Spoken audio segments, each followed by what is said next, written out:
Let me just start off by asking, who uses Dropbox? A lot of people, okay. Well, what about Google Drive? Oh yeah, almost everybody.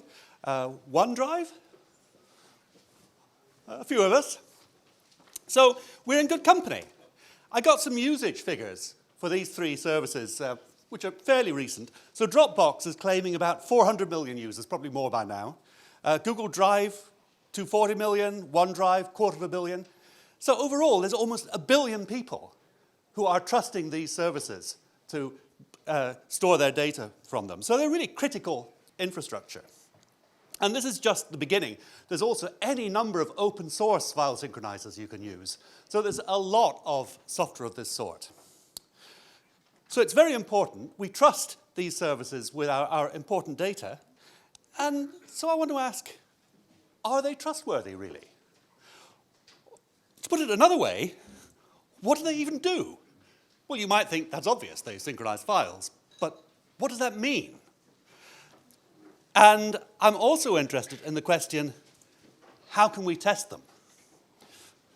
Why that last question? Well, some of you may know that nowadays I love testing.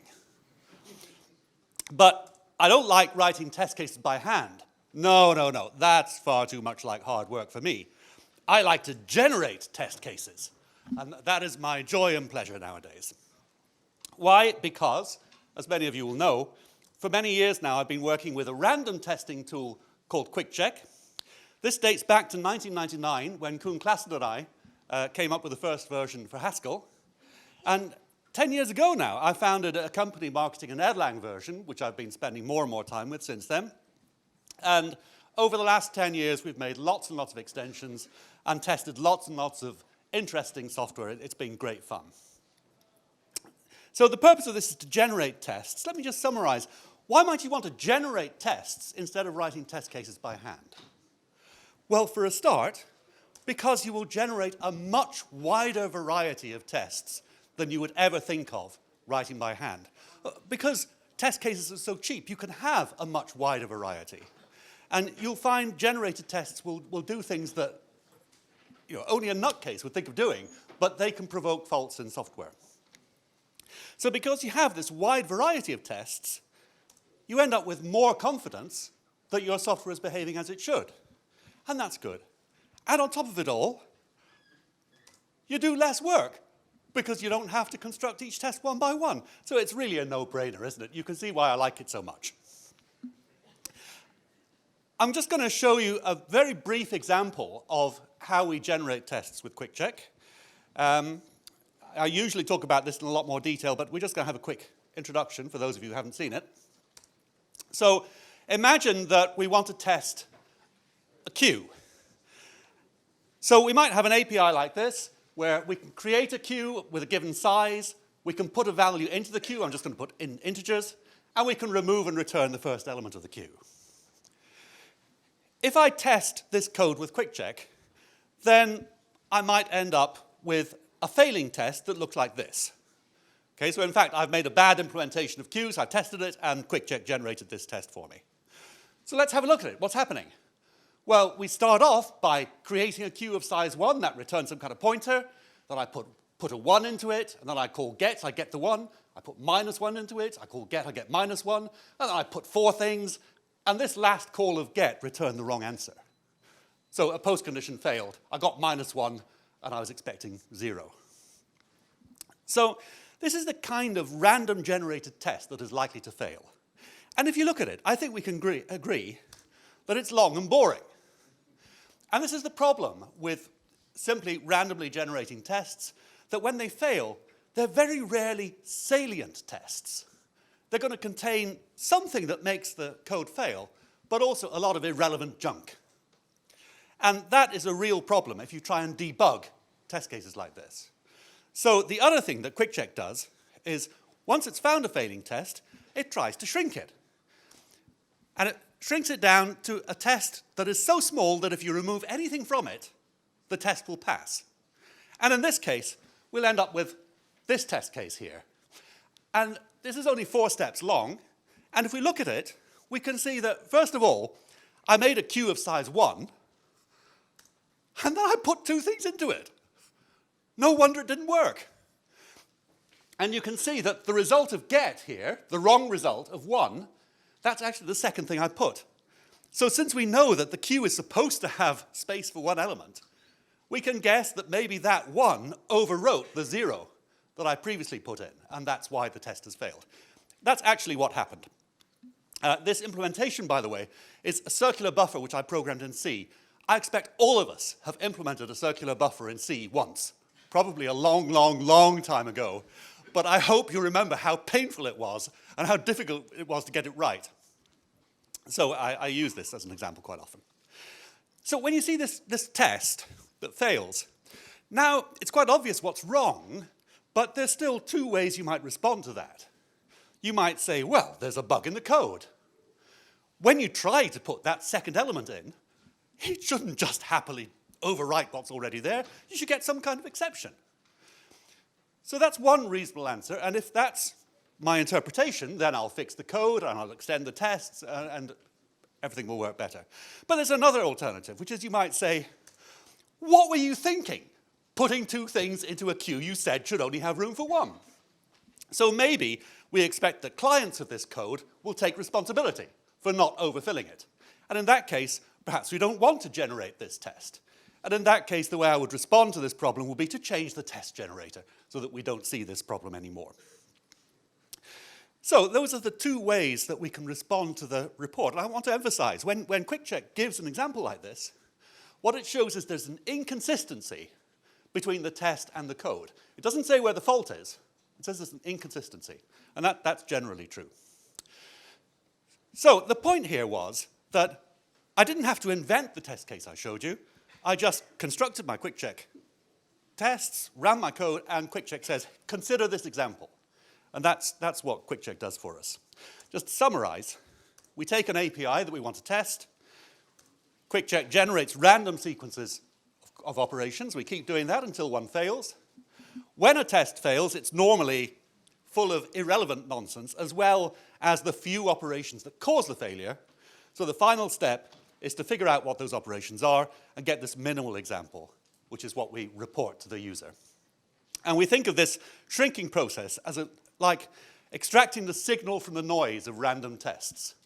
Random tests contain a lot of junk. That is their purpose. That's why they're good at provoking faults, but they're not good for debugging. So extracting the signal from it, figuring out why does the system fail, that's key to making the techniques useful. So what I've kind of glossed over here is how we can tell whether or not a test of the queue passed. And when you use something like QuickCheck, a test case generator, that's more difficult than it is when you write unit tests, because we have to be able to tell whether or not an arbitrary test passed. So when you write a unit test, you know exactly what the test is going to do, and you can predict what the result should be. But when you generate a test, you don't know a priori what the results should be. So how can we decide whether arbitrary tests pass or fail? Well, the approach we use is to build a model. So this is supposed to represent a real system, and this is a simple model of the system. And it looks as though the system isn't very like the model in this case, but never mind, those were the pictures I could find. So when we generate a test, we're going to take the real system through a sequence of state transitions. And we don't know what's happening in there. Anything could be going on. Generally speaking, we can't observe what's happening inside the system under test. But we can figure out what states the model should go through. So that's how we specify this behavior. We model each state transition. And then we write postconditions that just look at the output from the real system and compare it to the state that the model is in and decide whether or not they're consistent. If we take the queue, I told you it's a circular buffer in C. There's a test case that I showed you earlier. How can we model a queue? Well, it's dead easy. Let's just model it by the list of elements that should be in it. So when we create a new queue, it contains an empty list of elements. When we put an element in, we append that element to the list. When we call get, we take the tail of the list. So the model is a simple functional data structure, and the state transitions are simple functional programs. Very, very simple. And then we just write postconditions that compare the actual result to the model. So the interesting one is for get at the bottom. It checks that the result is 0, why 0? Because that was the head of the list in the model before we started. So we use simple functional programs to specify the behavior of much more complex systems. Okay, so that's all very well. I can't see the clock up there. That's okay. So that's all very well. And you can see how I can test a circular buffer. But what about Dropbox? How can I test something like that in this way? Well, let me start off by telling you how we set up our tests. Basically, all the tests I'm going to show you, we ran on a laptop. But in order to test different instances, we created a number of VirtualBox VMs, all running on the same laptop. They're all running Ubuntu, in fact. So on each of those VMs, we ran a Dropbox instance. And those instances are, of course, connected to the network, so they're talking to the Dropbox service behind the scenes. And then we need to be able to run tests that would do things on each of those VMs. So how did we do that? We ran Erlang in the host and in the guest operating systems. And we used Erlang distribution to make it simple as pie to perform operations on each of those VMs. Really nice application of Erlang distribution. So what did our tests do? Well, basically, we read and wrote files in the VMs, and then we watched what happened. So what we were trying to do here was create a very simple model of what a file synchronizer does. We wanted a model that would be simple so that a user can understand what's going on without needing to know about implementation details. And we also believed that all of these services, they ought to behave very similarly.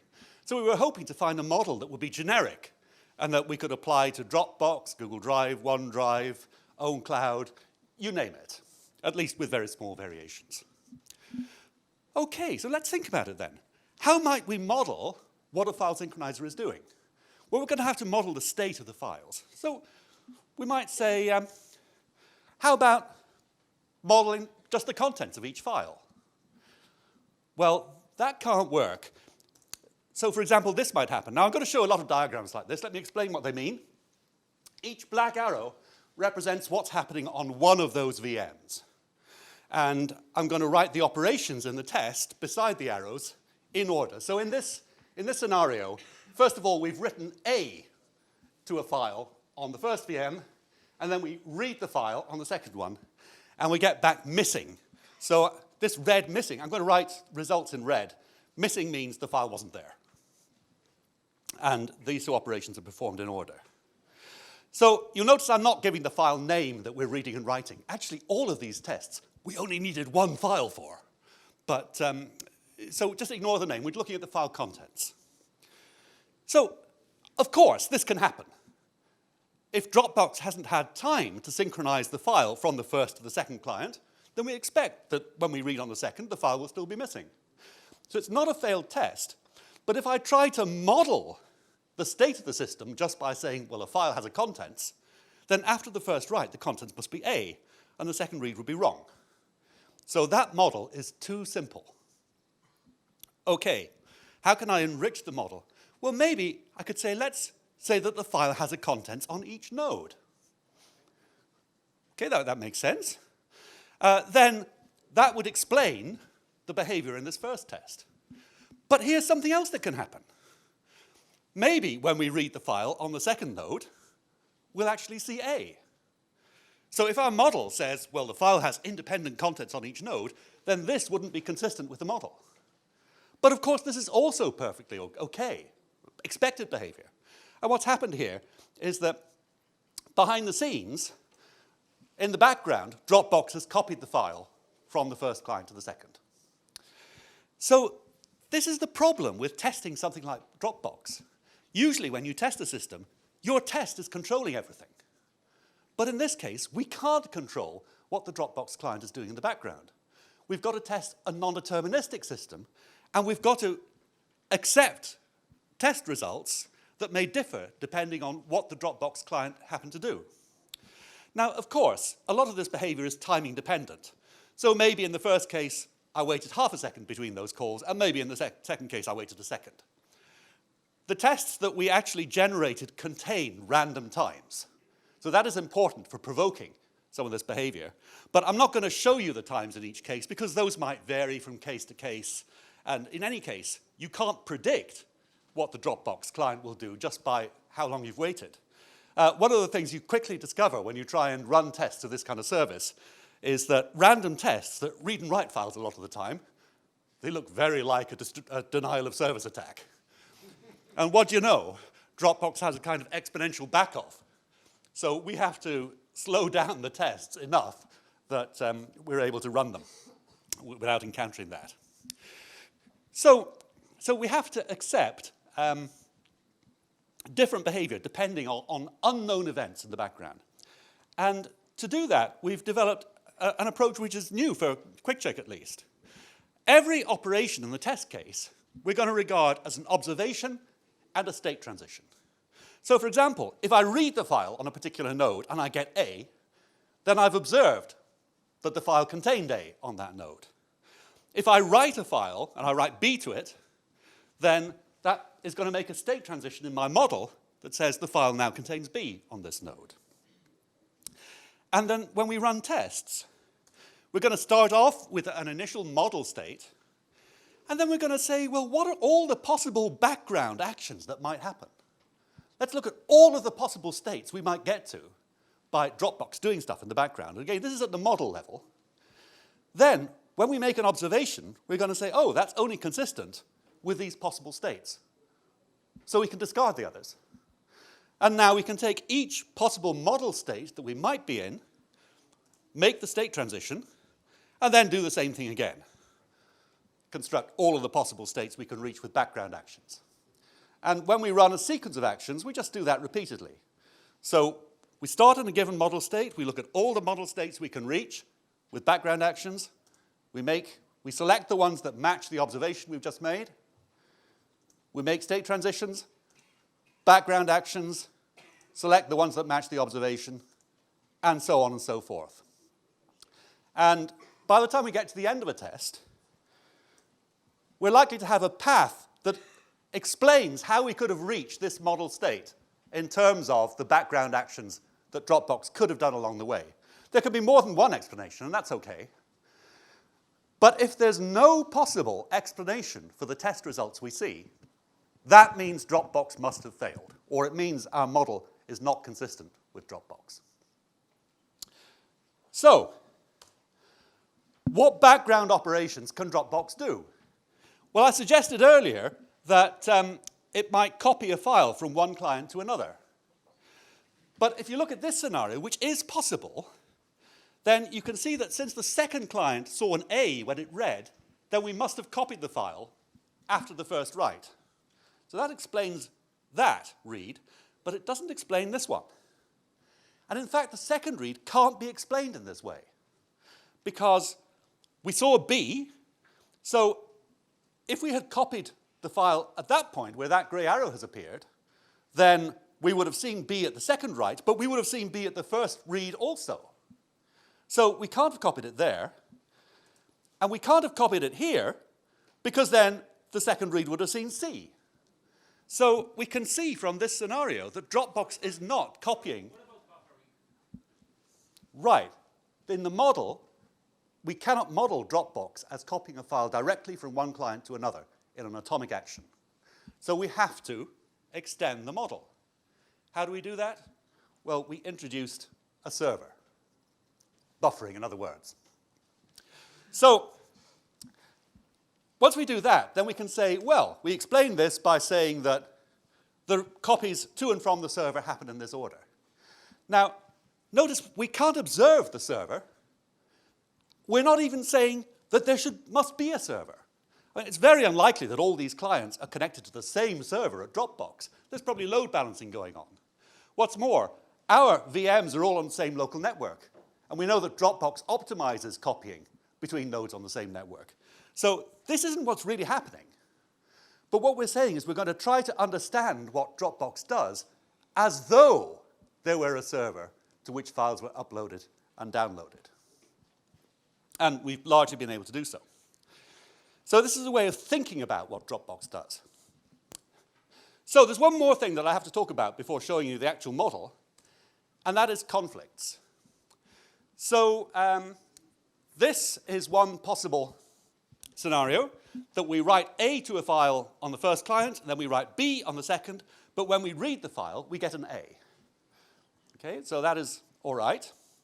And the explanation is that the A was uploaded, and then it was downloaded after we wrote B on the second client. But if you look at that, it looks a little worrying, doesn't it? Because we saved B in the file, and then it seems to have disappeared. But actually, it doesn't disappear. Dropbox puts B into a conflict file. And we'll all have seen these things, you know, files with names like John's conflicted copy, December the 25th, or whatever. So Dropbox tries very hard not to lose data. And so one of the things that we want to test is that the right conflict files get created. But this is not the only thing that can happen. It's also possible that you might read a B there. Okay, so we write A, we write B, and then we read B. Now, the funny thing is that when that happens, you might or might not get A in a conflict file. And to tell whether you will or not, we really need to know what was the value that that second write overwrote. So what we did was, we actually, when we performed a write, we also observed which value we were replacing. And if we do that, then if the B replaced the A, that means that this client had already seen the A, and so it's not really lost. In that case, A will not appear in a conflict file. But if, when we wrote the B, the file didn't exist, it was missing, then that means that A has apparently disappeared, and A will appear in a conflict file.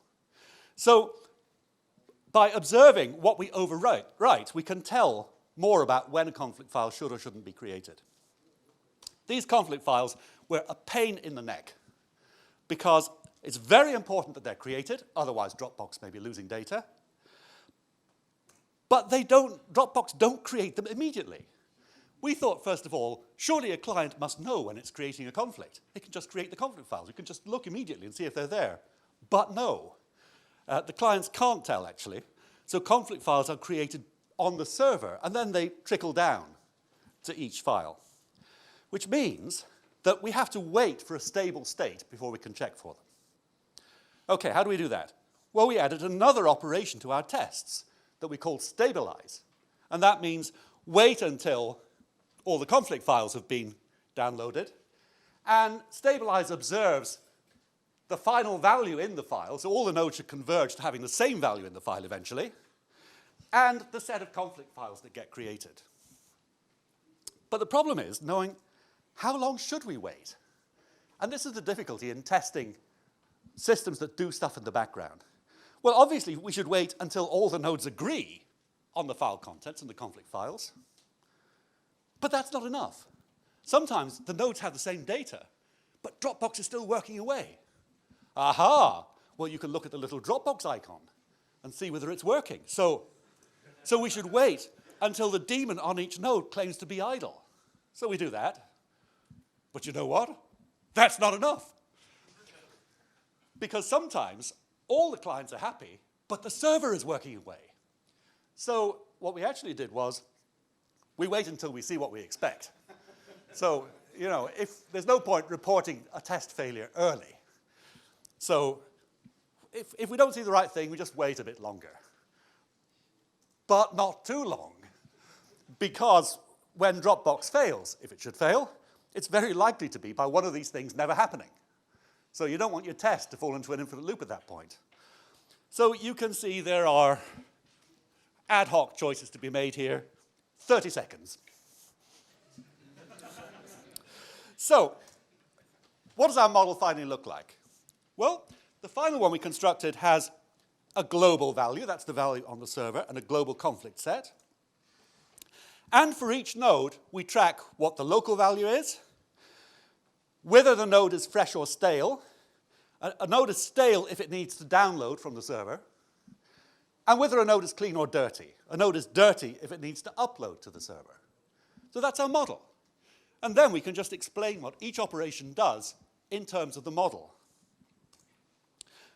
When we read a value, well, that observes that the local value has to be v, of course. So remember, as we're running tests, we've got all of these possible model states. And now when we do a read, we can throw away all the ones that don't have v on that node. And what's the state transition for a read? Nothing.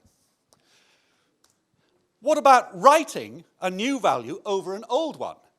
Well, in the same way as read, it observes that the local value is old, and that lets us throw away a bunch of states. But then it also makes the local value into the new one, and it marks the node dirty. It now needs to upload that value to the server. What about stabilize? Well, stabilize observes that the global value is v, the conflict set is c, and all the nodes are fresh and clean. You might wonder, how can it possibly observe that? Well, remember, stabilize is supposed to wait until that's true. So by the time we process stabilize, as we're analyzing the results of a test, we know that by the time stabilize returns, all the nodes should be fresh and clean, and we can throw away any possible model states that don't have that property. And then stabilize doesn't actually do anything to the model. So those are the three operations that appear in our tests, but there's also the operations that happen in the background that we're conjecturing. So download is one of those, and that, when we download to a node, that observes that the node is stale, it needs a download, and clean, it doesn't have a value of its own that we'll be throwing away. And then the state transition is to make the local value into the global one and mark the node fresh. The really interesting operation is uploading from a node. So you can only upload from dirty nodes, and as a result, it makes the node clean. But one of two things can happen. If we upload from a fresh node, then the value that we upload becomes the global value, and all the other nodes become stale. So notice that the other nodes, the real clients, don't know that they're stale. This is in the model, not something that the actual system can know. But if we upload from a stale node, it goes into the conflict set. So that is how conflicts get created in our model. And you can see that we're adopting here in our model a principle that the first upload wins. If you write the file on two nodes, they'll both be dirty. The first one will upload its value that becomes the global value, and the other one becomes stale.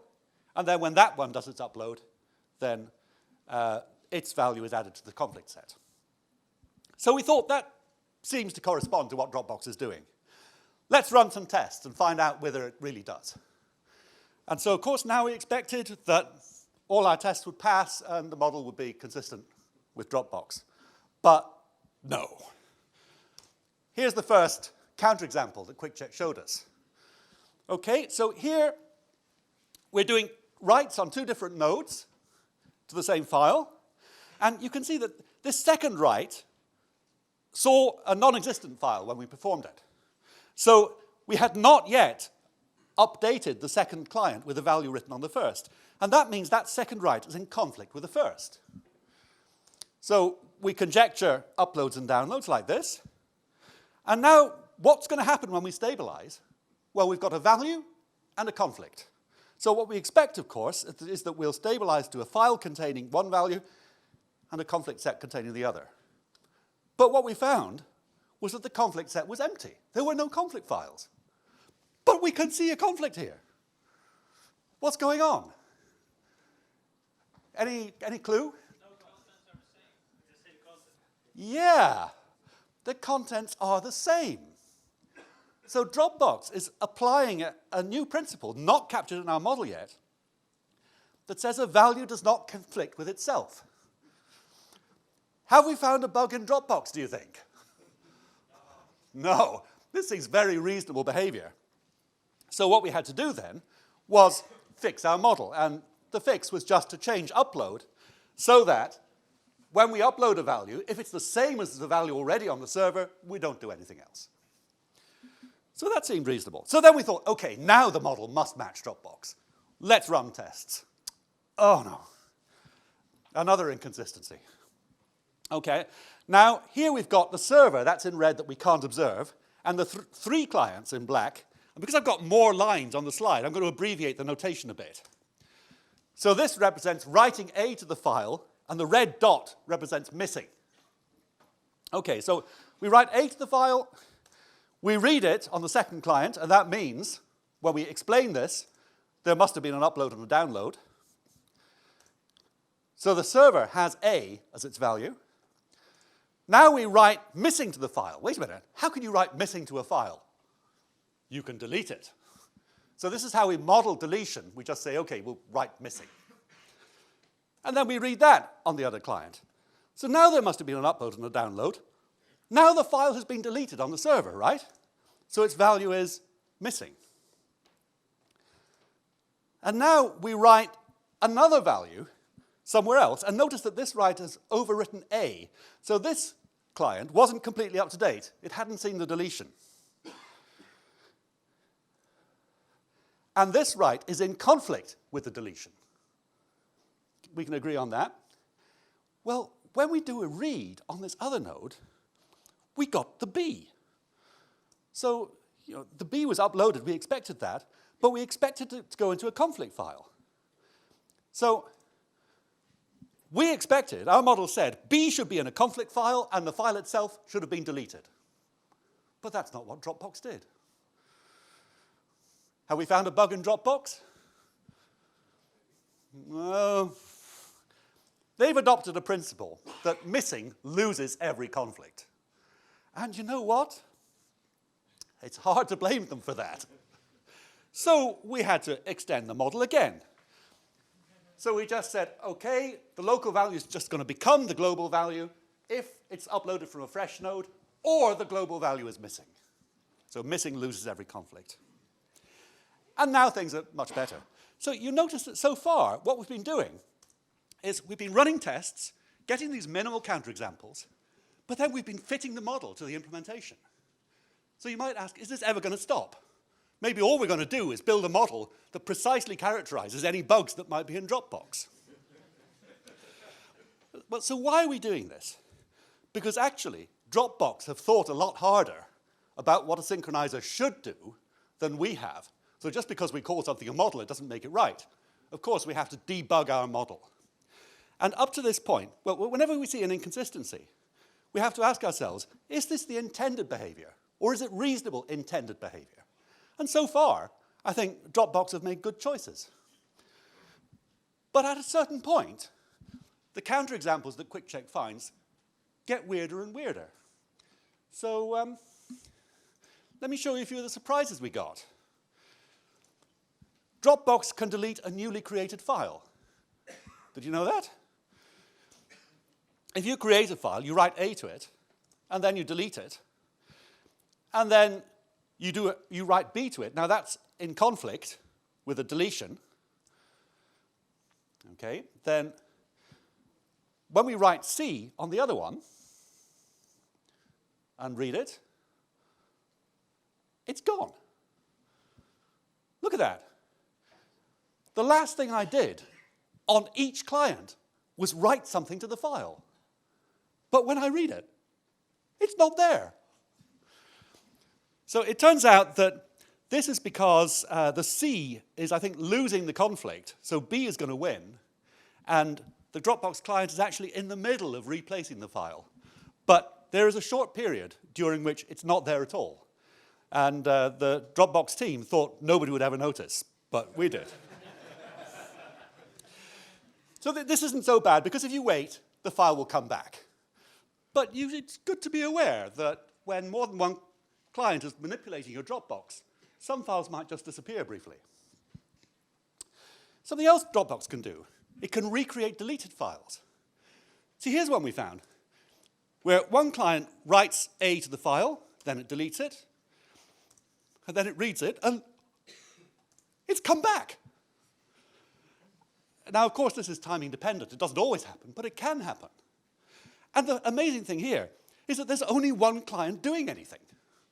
Okay, so there is another client running, so Dropbox is probably working in the background. But only one client is manipulating the file, and it's reappeared, a zombie file. Actually, it doesn't. You can do the read and the deletion on different nodes. That also works.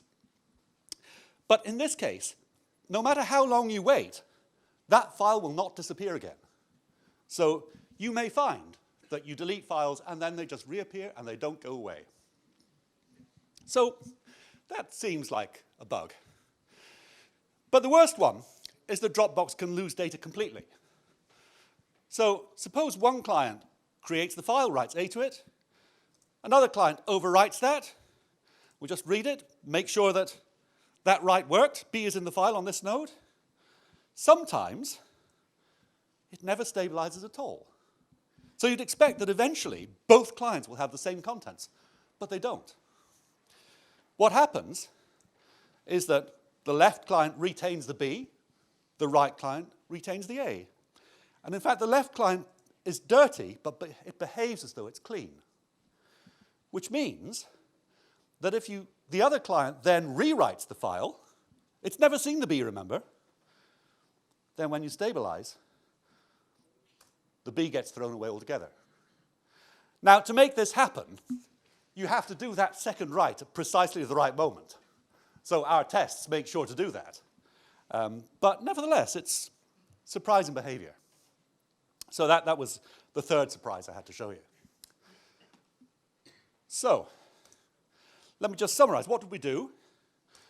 Well, we found a new way of doing QuickCheck testing of non-deterministic systems by searching for explanations, keeping track of a model with some hidden actions and constructing lists of every possible state.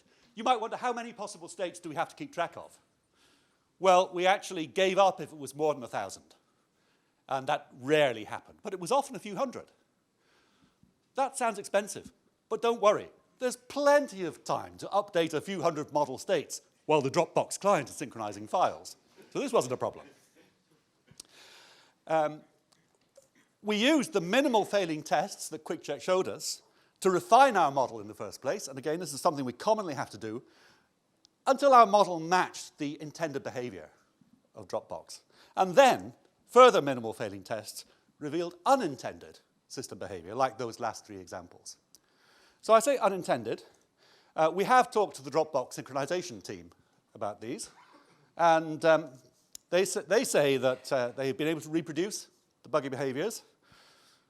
They point out that you have to work quite hard to make them happen, which I would agree with. But nevertheless, losing data is not something that they consider acceptable, so they're developing fixes for the bugs that we've found. And what else can we learn from this? Well, you know, I started by saying, what does Dropbox do? It synchronizes files. How hard can it be? It's a lot more subtle than you might think. And really, we've only started working on this. The next step would be to add directories. Imagine what happens if you create a directory on one client and a file with the same name somewhere else. What should happen? What happens if you have an empty directory and one client puts a file in it while another one deletes it? There's all kinds of conflicts where the behavior is not obvious and where more work would be needed to figure out what it should be and whether they do it correctly. And of course, Dropbox is only one file synchronizer. There are many more. If you'd like to learn more about this and see more details, we've written a paper about it. If you Google, you'll find there's a draft online. It's coming out in April at the International Conference on Software Testing. And here are my co-authors. The second guy there is Benjamin Pierce from University of Pennsylvania, who was an important contributor to the reason why we worked on this problem at all. Good friend and good collaborator. And of course, I have to get him a plug. If you've got a tough testing problem, come to us. Thank you.